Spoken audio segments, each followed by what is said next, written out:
Toledo, we're famous for Glass, Art Tatum, Tony Pacos, Jamie Farr, a world-class museum, the Toledo Mud Hens and Walleye, an outstanding zoo and public library system. But who are the people that make our city so great? Welcome to the Soul of the Glass City podcast. I'm your host, Monique.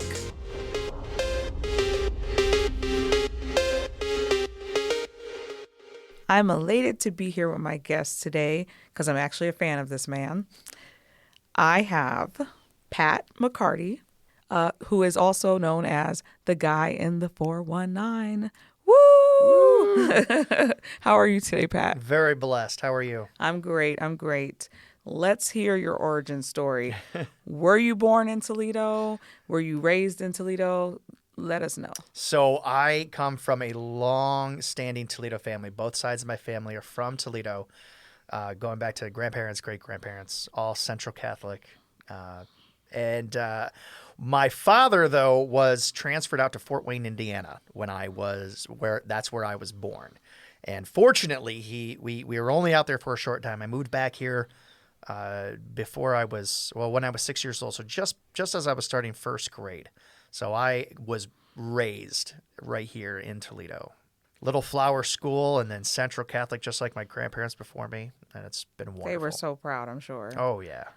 Did you go to any colleges in the area? I started off, I did graduate from the University of Toledo. Okay. Go Rockets. Go Rockets. My first year in college was actually at Wright State University. Okay. I was a musical theater major. And then I realized about halfway through the year that I really couldn't stand musical theater people. And not to say that anybody that does. Wait a minute. Did you sing or like? Oh yeah. Can you like do a little something? I'm a performer. Just do a little something. No. Come on. Like I don't have a great singing voice. Oh my goodness. My Okay. largest role in a high school musical at Central, I played a mute. Oh wow! So I think that it was my senior year. It was the Once Upon a Mattress, and the king is mute throughout the entire show until the very end. And despite it being a very large role, I didn't sing a note. And I think that they thought this is the perfect part for him. That's funny. So I went to, but it's not that I enjoy performing. But the people that are musical theater majors, they're so passionate about it, and it is life for them. Yeah. And for me, it was more just something fun to do. And so I was like, I couldn't run with that crowd. It was too much. So I moved out to Chicago for a year after that. I was going to go find my fame as an actor. Okay.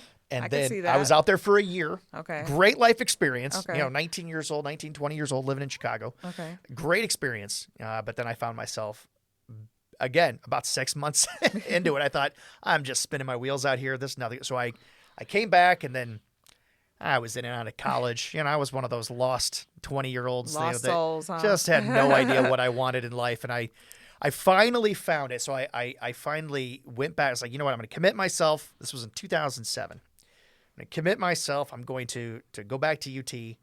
I was a communications major. Oh, that makes sense. Random. I mean, do whatever you want with that. And in the first semester, my heart was not in it. I just could not focus. And by the end of that semester, I was failing out. I had a 1.9 GPA. Dang. And I was no longer eligible for financial assistance. And so I didn't want to give up. So I was like, all right, I can afford, this is the best I can afford to take one class. That's the best I could do. So I took one class in the spring of 2008. And that was Christian Ethical Perspectives with Dr. Gallardi. And by the third class, all of a sudden, my eyes were open. And it was not so much the content, it was the way he taught. It was his teaching method and his love and passion for the topic. And I thought, this is what I want to do. So it's funny, back it up a little bit. My dad was asking me, he's like, so what do you see yourself doing? And I said, I don't know. I don't know what I see myself doing. Here's what I can see. I can see me speaking in front of people. That's it. That's the clearest vision that I have of what I'm going to, in what manner that's in, I don't know. And this was back in, fall of 2007. How old were you then? Oh, You're gonna make me do math. No, you're good. Listen, 24. I'm sure 20 your dad was yeah. like frustrated. 20 like, come on. yeah. I know they Do probably was something. looking at you like 24, 25 is about how old I was, but that's best I could see myself talking in front of people.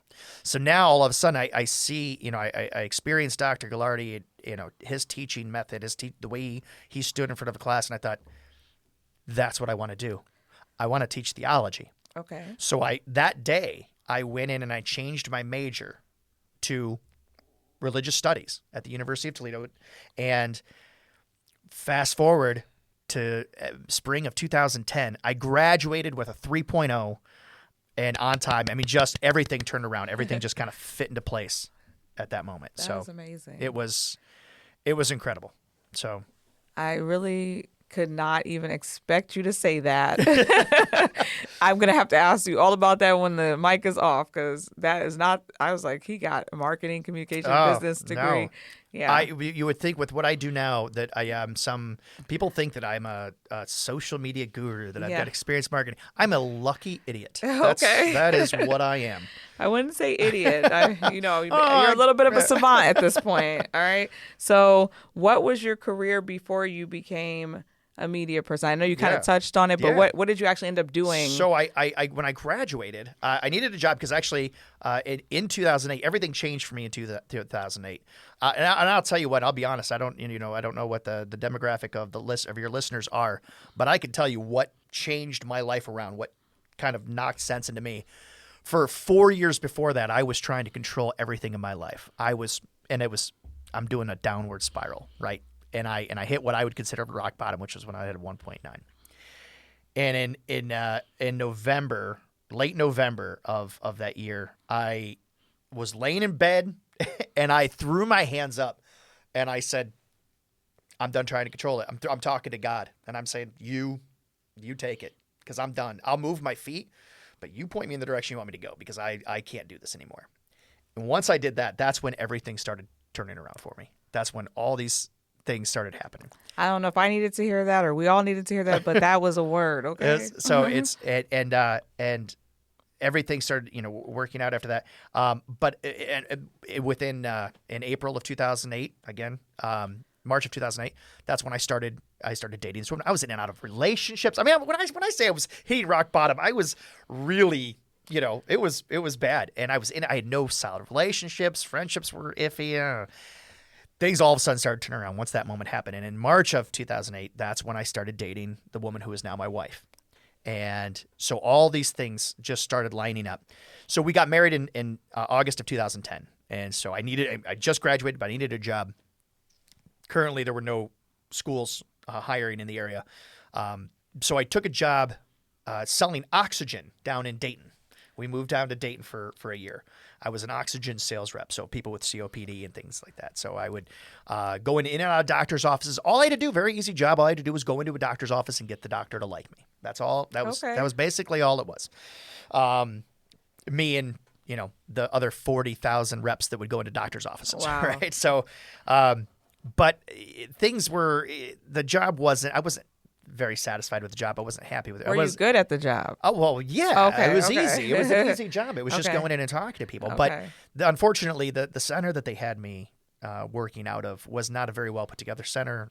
The manager, the guy who hired me, by the time I actually got down there, had gotten fired in that short amount of time. Okay. So it was just it was a very toxic work environment. So how many years did you do that? Just the one, because things were so bad, and I'll never forget this, because it was the new manager and the respiratory sales therapist, or a respiratory therapist, that ruined this account that I had been working on for so long. And I'm sitting in the parking lot trying to work up how do I go into this office and not scream at these people? How do I keep my composure?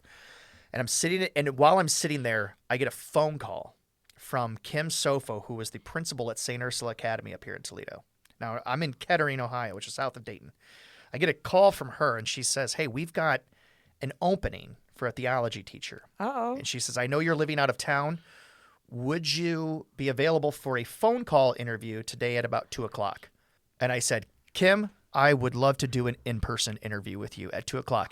And I pulled out of I didn't even go in the building. I didn't say anything. I just pulled out. I drove up to Toledo, still in the suit that I was wearing, did the interview, and then drove back. And a week later, I was offered the job. So my wife and I were pregnant at the time with our first child, so we thought this is perfect. So we moved back. I took a job at St. Ursula. They're on diocesan health benefits, which don't. I was able to have health benefits, but to have my wife and daughter on there would have cost several $100s per pay. So it wasn't conducive to. How long did you stay? I was there for 1 year, and St. John scooped me up, and I was there for 4 years after that. Okay. So I 5 years as a theology teacher. So you got to use your degree. I did. Which a lot of people say that they don't get that opportunity. Exactly, and it was a wonderful experience. I absolutely loved teaching. You know what? I don't know why, as your, one of your number one fans, I don't know why I didn't know that, but that's why you're here. It was that was a lifetime ago. That was a lifetime ago. What inspired you after all of that? Because this life is going here. What inspired you to start the Guy in the 419? All right. You ready for the story? I'm ready. All right. How much time do we have on this podcast? Well, however much you need. Let's go. All right. So the story, I loved teaching. As I said before, I absolutely loved teaching. And we have 3 kids. And my wife is watching kids. She started off watching a couple kids out of the house, to earn a little extra income. Because I don't know if you know this, they don't pay teachers a lot of money. Teachers don't make a lot of money. No, my sisters are teachers, and it depends on which district you're in. Especially in the private schools. Yeah. Not a lot. Mm-hmm. So, but I still loved it. And it got to the point then where my wife was watching not only our 3 kids, but several other kids, some full-time, some part-time throughout the week. So I'd come home from school. And I'm just, swinging my briefcase as I come through the door, and everything. And I'm happy as can be. And she is just completely tapped out. I mean, she's been watching these kids. By the time 5 o'clock rolls around, she doesn't want to even have our own kids touching her. And I thought that's not good. That's very, very bad.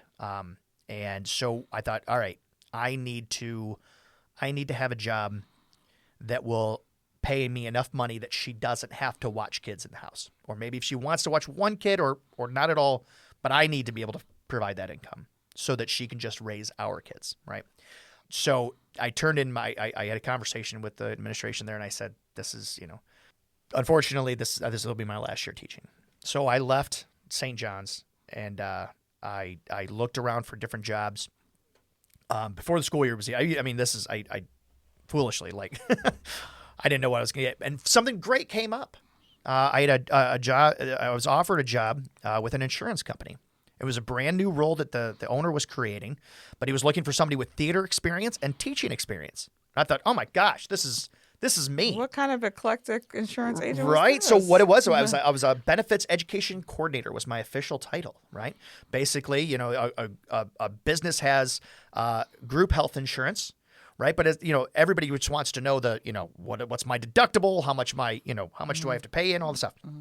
But they don't know about all the other benefits that come with it. Mm-hmm. So my role was going to be to learn all those benefits and then present that to them and say, here's all these awesome things that you have with it, and this is why basically creating value for the company itself, right? Saying, look, we're gonna teach your employees about it. So it was all this stuff.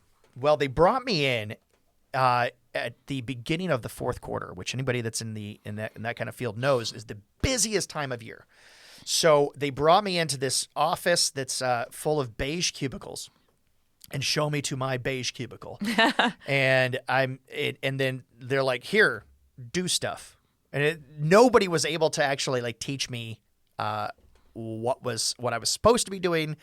It was a big mess, and the job was not right for me. And unfortunately, my boss knew it, understood that before I did. And after 2 months, he said, you're out. I thought I was bad. You're fine. After 2 months. And you talk about feeling low. I had 3 kids. I'm the sole breadwinner, and I just lost my job. And I had nothing to fall back on. I mean, it was bad. So I don't know what I'm going to do. I had gotten my life and health license through them. And I'm sitting. I just want to let you know, I've done the property and casualty and did not become an insurance agent. That one is the harder one of the two. You think property and casualty is the harder one? No, I think that life and health life is. And health. Yeah, that takes my gosh. I think that's the smarter insurance agents that do that one, because I could probably sell you the ones with the thicker skin. Yes, definitely. Yes. Because as soon as people, if I were to say, we handle car insurance, stuff like that, everybody needs it. Yeah, right? yeah. Right? which is crazy to me. Hang on, I'm going to go off on a little side tangent, which is crazy to me because you have to have car insurance. You have to have car insurance in the event that maybe you'll be in a car accident. That's not for sure, but maybe. Mm-hmm. You know what's definitely going to happen? Going to die. You are going to die. That is 100% going to happen. And yet, people don't want to talk about it. They don't want to. They don't want to buy life insurance. Oh my gosh. Yeah. So seems like it should be an easy sell, but it's not. And when people talk to you, they find out you do life insurance. They're like, oh man, look at the time. Yeah. I got to get going. Yeah. So I was sitting with my dad having lunch, and he said, "Well, what are you going to do?" And I said, well, "I don't know. I could probably find somewhere to sell life insurance." And he goes, "Well," he said, "what do you like to do?" I said, "What do I like to do? I have 3 kids. There's nothing I what like does to that mean? do. I force myself to like cleaning up after them. But I thought, I don't know. I suppose if there was any kind of fun little hobby, I said, if I think of a funny idea, I film it and I put it up on my Facebook page. And he said, well, do that. And I said, wow. You can't make any money doing that. And he said, don't worry about making money. He said, just right now, do something that makes you happy. He says, you've got a savings, you've got severance, you've got us to fall back on if need be. Just do something right. Don't jump into the next thing. Just do something that makes you happy. So I thought, okay. So that's what I started doing. I dedicated, this was in October of 2016. Okay. And I said, all right, so I'm going to make a video every day. Just whatever it is, every single day I'm going to make a video. And talk about some really bad content. Some of the Is stuff it still up? Oh yeah, you can still absolutely. If I wanted to scroll really far back, go to YouTube. You can go to YouTube. You can see my earliest stuff. Okay. And even the first one when I was like talking into the camera, it was the most awkward thing. I remember thinking like, this is so dumb. Like, who am I talking to? This is ridiculous. But I did. I committed myself. I'm going to do this every day because that's what I do for fun. So one of them actually ended up being the new library in Sylvania that opened up on King Road, and I took my kids out to it. And it was a weird feeling. Like I feel like I'm taking my kids somewhere. I feel like I should be working right now. I feel like I should be like trying to find a job somewhere. You were being a good dad in the way that you were being a good dad. Yeah. And but I was like, okay, so it was weird. It felt like this is the middle of the work week.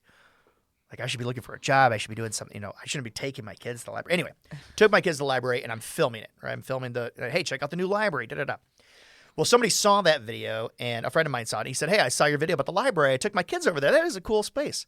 And I thought, you saw my video about the library and that encouraged you to go yourself. So I thought, okay, all right. So what if I had more direction to these videos that I'm doing every day? What if instead of just random stuff, playing with toys with my kids on the living room floor, what if I actually went to a business and kind of highlighted, or I think we went out to the kids. We took the kids out to the Gus Brothers pumpkin farm and took them to go pick pumpkins, make a video of that, different fun things to do. And so that was sort of the direction that I started going. And then as I started, and I would tag them in these videos, people would comment, "Oh yeah, I love that place," and then it just, the following started growing more and more and more as I did this. And as I started doing this, I started having a love for it. I'd meet these business owners and I'd go to these fun events, and it was there was actually purpose now to the videos, which was it was incredible,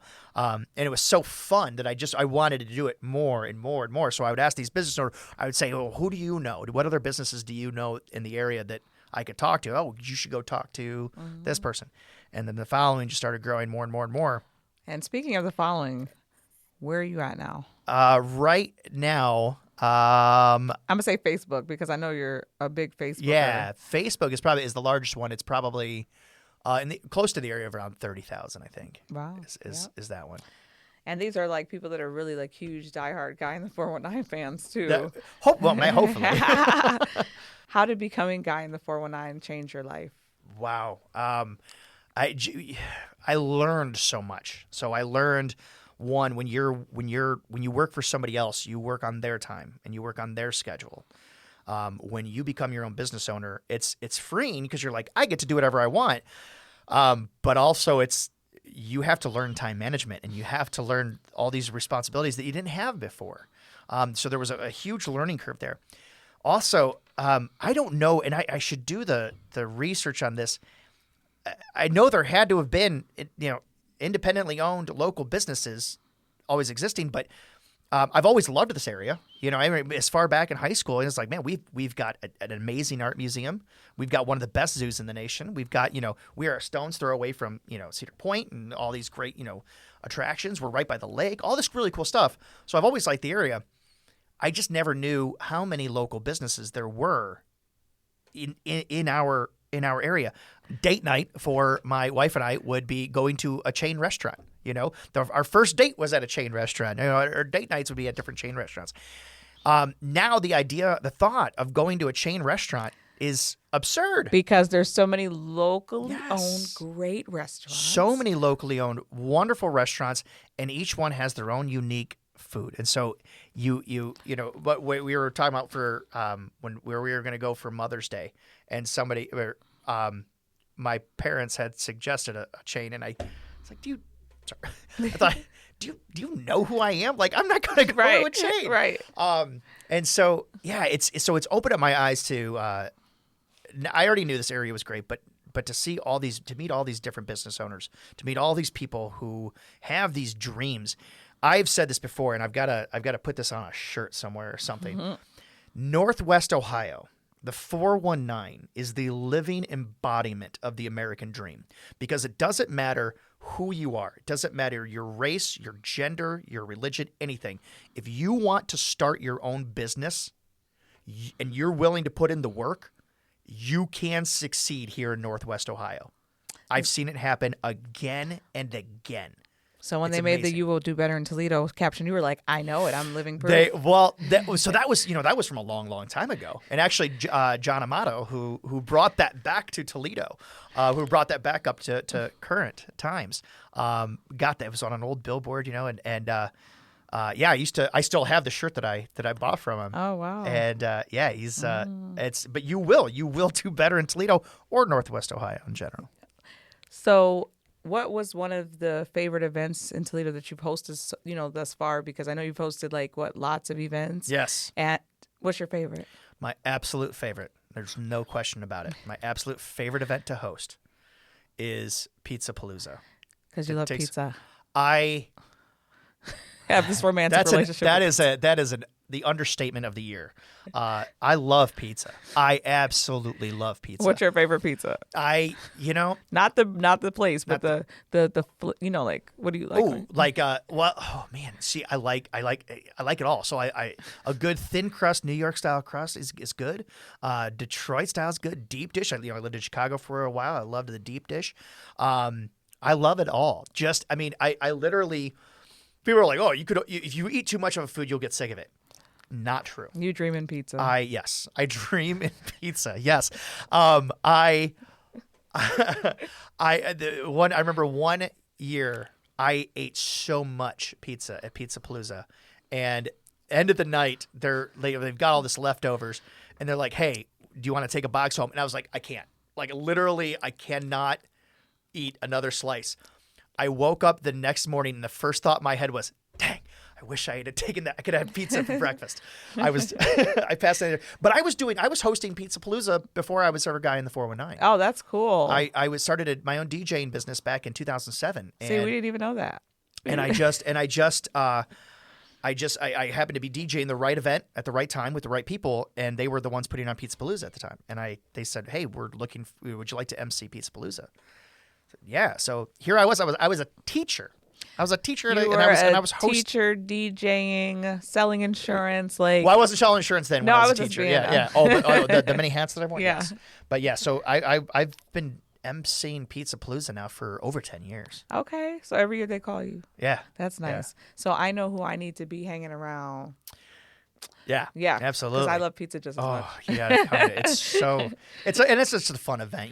There's tons of people that come out to it, and I love big crowds like that. Yeah. So you've also mentioned that you are a husband and a father. What role does your family play in your exciting life and career? And you definitely feel free to give them a shout out. Yeah. Oh man. Well, first of all, I mean, my wife. I mean, this would not, and everything that I have right now with Guy in the 419, I could not have done without her. I mean, she has been supportive from the very beginning. She might feel a little guilty because because I left teaching to and then so I think maybe at first she was kind of like, hey, look, we're in this situation because you were trying to do right by me. But eventually she saw the passion that I had for it and has just been, from the very beginning, very, very supportive. And I love the times. It's funny. I'll go out to different events and I'll go out there by myself, because we have kids at home. Mm-hmm.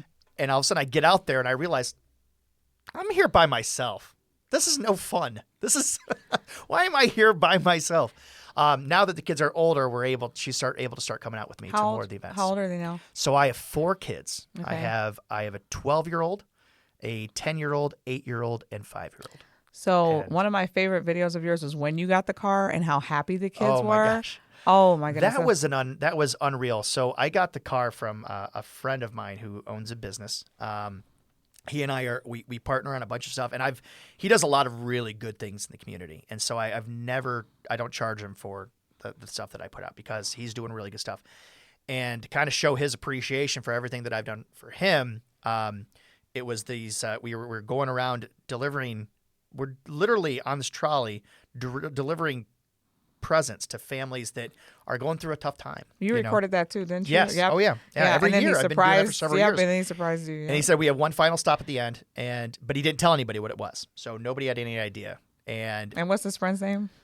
This is can I say his name? Yeah. Brandon Johnson. Yep. Yeah. Shout out to Brandon. And he.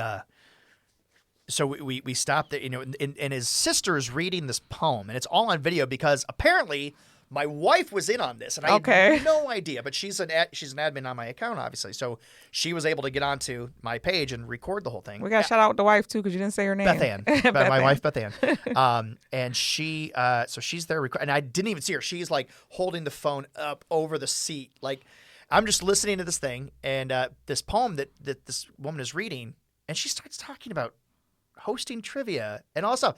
And all of a sudden, that's when I realized, like, they're talking about me. Where are we right now? And I realized we're at a dealership, and and so I don't know what to expect. And I walk out, and I walk in, and there is this beautiful Jeep Gladiator, which is like this. I mean, I couldn't drive a Bronco or something. I don't know. It was huge. I couldn't drive because the Jeep Gladiator is made here in Toledo, and so it's a local vehicle. So and it's shiny and black, and it's got my logo in white right on the side, and I started bawling. I cried. My legs fell out. Nobody's ever done something like that. We cried with you, just so you know. We cried with you. It was beautiful. And then all of a sudden I realized my kids are there. My wife is there. Like, what is happening? And I realized this had been in the works for like 2 months, and my wife was able to keep a secret. I don't know how she was able to keep it. That is such a great secret to keep. Oh my gosh! Yeah, she said it was very difficult for her. It was amazing. Yeah. And then my kids, I love involving my kids in any of the. You got to say their name on the radio. Julia is my oldest, and she's a performer. They're all performers. In fact, they're all performers. They're all theater majors. Yeah. Well, I'm going to encourage them away from that. But Michael and Jack, and then my youngest Maggie, and I had a little segment a couple of years ago called Meals with Maggie. And what I would do is we'd go to a restaurant. The thing that I do is I come up with new ideas. All I have to do is come up with new ideas, and that's how I. Are they into their social media like you are? No, they're not allowed to have social media. Okay. In fact, I actually told them that if they hold off if they don't create a social media account until they're 18, I'll give them $2,000. Oh, and they've been doing that? Their high school life must be very interesting. Well, they're not in high school yet. Well, middle school. Yeah. No, I think social media, it's a double-edged sword. I think it is a fantastic tool. It's a great way to market. It's a great way to network. However, like anything that has anything can be very good, can also be very, very bad. You've had some bad moments? Not me personally. Thankfully, I was out of school before social media became real big. And so the dumb things that I did in junior high and high school are not recorded anywhere. Thank God. But I know how dangerous that world can be for kids. I mean, it brings bullying to a whole new level. Fortunately, I have the stuff that I put out is all very positive stuff. That is another thing I do like about your stuff is that it is very positive and it's very encouraging. And I think it's encouraging commerce in our city. So that's like, Yeah. that's beautiful. We've got so many great things to offer.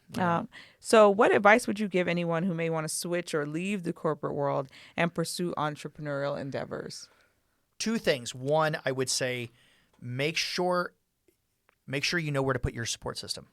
So you would think that, just my family members, that's not always the case. So thankfully my wife was on board from day one. The other person that was on board from day one, totally random, my mother-in-law. My mother-in-law, she's a wonderful person. She is an absolutely wonderful person, but she's type A. And she is, she's a CPA. She's a partner at a CPA firm. And so things are very by the book and this and this. And, the idea of the idea of doing what I do for her, like, there's no way she could. But from day one, she was when I said, I think I want to turn this into a legitimate business, she was on the computer right away, finding the forms to get me filed, to get me registered as an LLC, all this stuff. She has helped me along every step of the way and has been nothing but supportive the entire time. You know what? I was wondering because your business is very straight and like narrow. So is that one of the reasons? Is because you got CPA's mother-in-law? Yep. And so but my father, and I love my father, but don't say but after. He was we love your father too. He encouraged you. Yes, he was the one that you're right. That first encouraged me to do something. But I think it was one of those things that was like he encouraged it, and then all of a sudden it was like, whoa! I didn't mean for you to really do that. So just within my first 3 years of doing this, he was trying to almost talk me out of it. I was working with a promotional company that does T-shirts and things like that. Mm-hmm. And he was having a conversation. We got into a very big argument because he said, you need to focus more on the promotional company because that's what's going to be around in 10 years. Okay. You don't know if guy in the 419 is going to be around in 10 years. Was your mom talking to him too? My mom was kind of silent. If she wasn't saying it to me. She wasn't getting in the middle. She was kind of silent, but if I had listened to my dad or my father-in-law or, maybe I would have. In fact, that did happen. Unfortunately, back in 2013, I had this idea to do a thing called Pat's Picks. I was like, it'd be kind of cool to there's a lot of places around here. What if I picked hey, I don't know, top 5 Mexican restaurants in the area, What if I, and then just kind of put that out there on a blog. And literally he said, well, there's people at the Blade that already do that. Mm-hmm. And I went, hey, you're right. And I dropped it. I let it go because I let one person steer me away from it. So my advice would be, make sure that be careful who you let in your support circle, right? If they're not going to support you, that's the last time you say it. You don't want them in there. The other thing that I would say, and this is where I've seen a lot of people falter in trying to do the things that I do. Have you ever seen The Dark Knight Rises? Yeah. With Christian Bale? Mm-hmm. All right. There's the scene where he's in this pit, right? He's got to escape. So he's got to make the jump from one ledge to another. And he keeps failing. He jumps and then he fails, right? Why does he fail? Do you remember why? I forgot. So he has this harness. He has this rope attached to him. And then he finally asks me, well, how did the other person make the jump? How did they succeed? And he said, well, they didn't use the rope. Right? Because then you've got it in your mind. If you've got that rope attached to you, so he's got the rope attached to him, so he knows it's okay if I don't make it because this is going to catch me. It's all right if it's once he takes the rope off and I have to make this. I have to reach this or I'm dead. Right? Mm-hmm. That's in that moment, that's when he succeeded.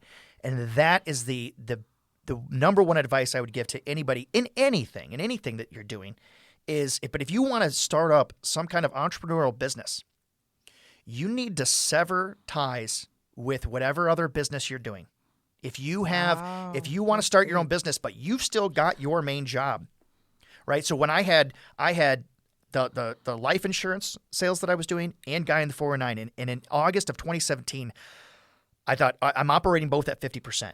Neither one of these businesses are going to succeed if I don't put, and so both are risky ventures. One was, well, it's a legitimate business, and it's people that are in that kind of field, and I can, or I can go with this one, but it's no fun, right? Or I can go with this one that's risky. Really, they're both risky, but there's other one that's risky, but there's a lot of fun, and I really enjoy, and it's something that I created. So that's the one I chose. So I was like, all right, I'm done with this. I'm no longer selling life insurance. That's the scariest thing for people, though. It's because if you, at that point, in that moment, in August of 2017, I knew I had no other option but to succeed. And so I threw myself into it 100%. Failure was not an option for me. I had 3 kids at home. Yeah. I had a wife. Yeah. I couldn't afford to not succeed. You have no idea how much that resonates with me, because I also have 4 children, and they are 19, 17, 15, and about to be 4. Oh, wow. And I am right now trying to figure out, what do I need to be putting my energy in? Because I just left a job. Oh, yeah. So, and I'm a serial entrepreneur like yourself. So you have no idea how I'm relating to you right now. So we'll see what's next. We'll see. Good luck. Well, thank you so much for being here today. This has been an awesome, amazing thanks for having me. I know we've talked about this before. Yes, we have. No, listen. And it's been like a long time coming. There's an idea that we had that you probably won't even remember, but it was like going to the restaurants and eating like you did with your daughter. Yeah. But just, having another person just. We can still do that. I would love to do that. Because I love food and I love pizza. Yeah, so. Right? Can absolutely happen. Like I said, it's all about creating new ideas. And that's what I'm doing. I mean, throughout all of Northwest Ohio is, I don't think people, especially in Toledo, they don't realize how big the 419 actually is. Listen, the soul of the glass. This is what we're doing. This is you. This is all of us. Yeah. So it's a huge area. It spans all the way to, spans as far south as if you go down 75, it's Wapakoneta. I don't even know what that is. What is that? It's a city. It's a city. It's south Grand Lake. So you got Salina, St. Mary's. It goes all the way down. It goes even a little further south of that. As far west as the Indiana line, as far out east of Sandusky to a town called Huron, Ashland, Upper Sandusky, Mansfield. All of these towns are all within Northwest Ohio, and I get to go around and explore. I have a partnership with a company that is allowing me to go around to all these. I was Wait. What kind of car was it? It's the Mach-E Mustang. I don't even know what that is. What is that? It's the fully electric Mustang, which goes against everything that a Mustang is, because the thing about a Mustang, it's got that loud roar, and it's awesome because it's a cool we're muscle doing car. A quiet Mustang? Oh, it's very quiet. Okay. Well, if anybody wants to learn more about you or what you're doing, where do they go? So my social media pages, Facebook, Instagram, TikTok. You can even go on to LinkedIn. I'm on there. You can go to X, which is a weird thing now. I'll never get used to it because people say, what are you on right now? Well, I'm on Facebook. I'm on X. Wait, you can't say that. That doesn't sound good. It just sounds like something we're not supposed to say. Right. I'm on X. No. X, the stream, formerly Twitter. And you find it on YouTube. You go to my website, which is just guyinthe419.com.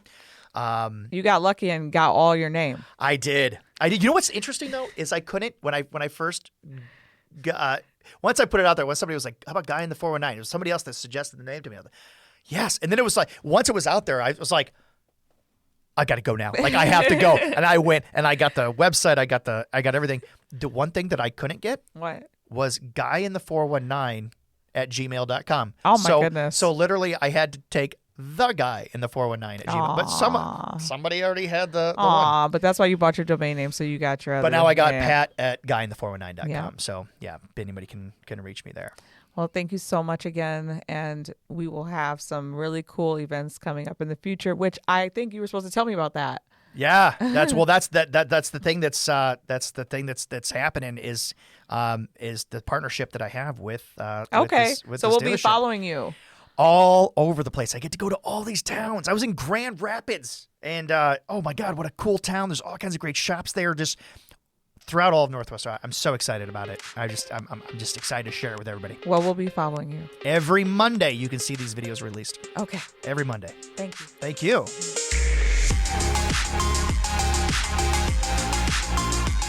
Thank you, everyone, for listening. I'm your host and producer, Monique. My executive producer is Chris Pfeiffer.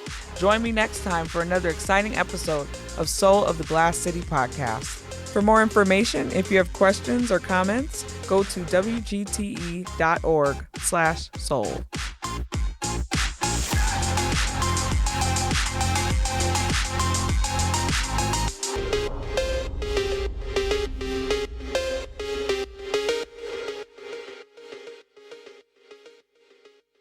WGTE. Voices around us. WGTE is supported in part by the American Rescue Plan Act funds allocated by the City of Toledo and the Lucas County Commissioners and administered by the Arts Commission.